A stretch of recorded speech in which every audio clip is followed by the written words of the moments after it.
मनोजी महाराज प्रेम विनय भाव में रससिक्त वाणी से बोले, इसमें सरकार हमारे डूब गए, लपटाए गए। वो प्रसंग स्मरण करिए। सुन के वटके बैन प्रेम लपेटे बेहसे करुणा ऐन। भगवान प्रेम में लिपटाई हुई अटपटी वाणी सुनकर केवट जी की जोरदार ठहाका लगा के सरकार हंसे।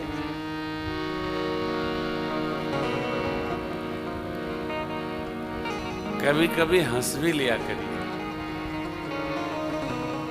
हंसी पर तो टैक्स है नहीं। हाँ, कभी कभी आपस में चर्चा करके थोड़ा हंसा करिए। हंसने से ये रोम छिद्र खुल जाते। हंसी के प्रसंग चलाकर हंसिए, स्वास्थ्य के लिए अच्छा है। मधुर वाणी सुनकर भक्त वत्सल भगवान श्री हरि प्रत्यक्ष उपस्थित हुए। किस रूप में? तीनों लोग जिस रूप का स्मरण ध्यान करते हैं, उन तीनों लोगों के स्वरूप में परमात्मा नीलांबुज श्यामल कोमलांगम मां सीता समारोपित पाणो महासायक चारु चापम नमामि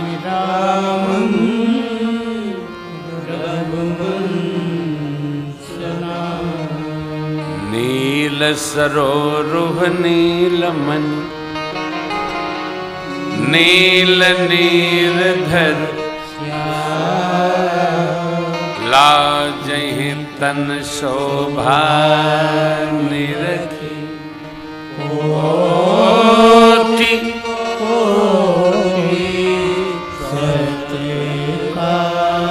नील कमल के समान नीलांग।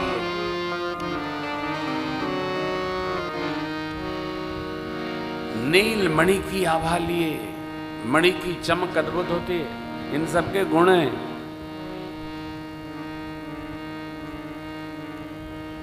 बादलों में जब जल भर जाता है गहा कर, तो उनका जो नील वर्ण दिखाई पड़ता है, वो स्वरूप में भगवान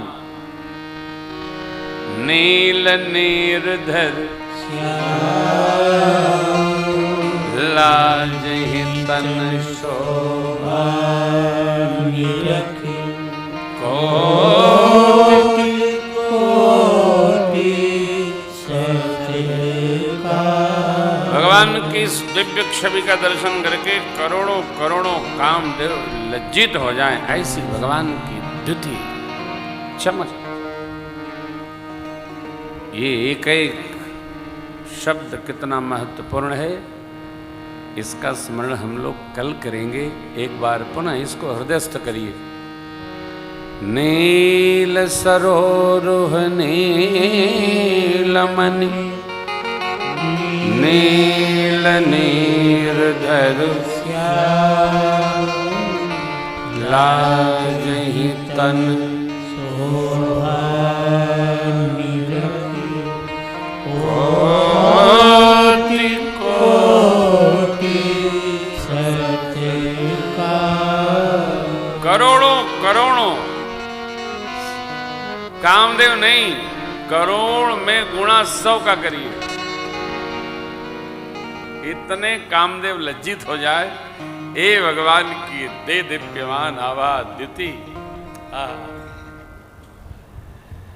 कंदर्प अगणित अमित छवि नवलील नीरज सुंदरम श्री रामचंद्र कृपालु भजुमन हरण भव भय।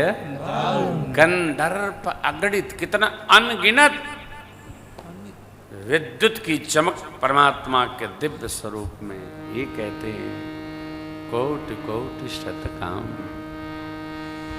मनु जी महाराज थोड़ी देर तो सरकार को देखते रहे, फिर चरणों में गिर पड़े। भगवान ने उठा करके क्या संवाद दिया है,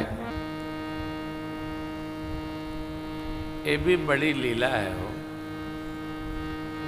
किसको कहाँ मिलना है, कब मिलना है, कैसे मिलना है, किधर मिलना है,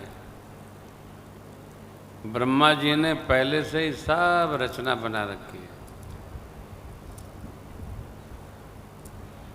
तो जो जिससे जब जैसे मिल गया है उसमें खुश रहना चाहिए, प्रसन्न रहना चाहिए, उसमें रोना नहीं चाहिए। क्योंकि जिससे मिलना है उससे मिलना हो गया, जिससे मिला गया उसी से मिलना था, अन्यथा है नहीं। तो ये अन्यथा व्यवहार न बने। मनुष्य की सबसे बड़ी एक समस्या है कि वो जहां रहता है वहां दुखी रहता है, जहां नहीं पहुंच पाता उसकी कल्पना में खोया रहता है। प्रसन्नता में रहने का अभ्यास हो,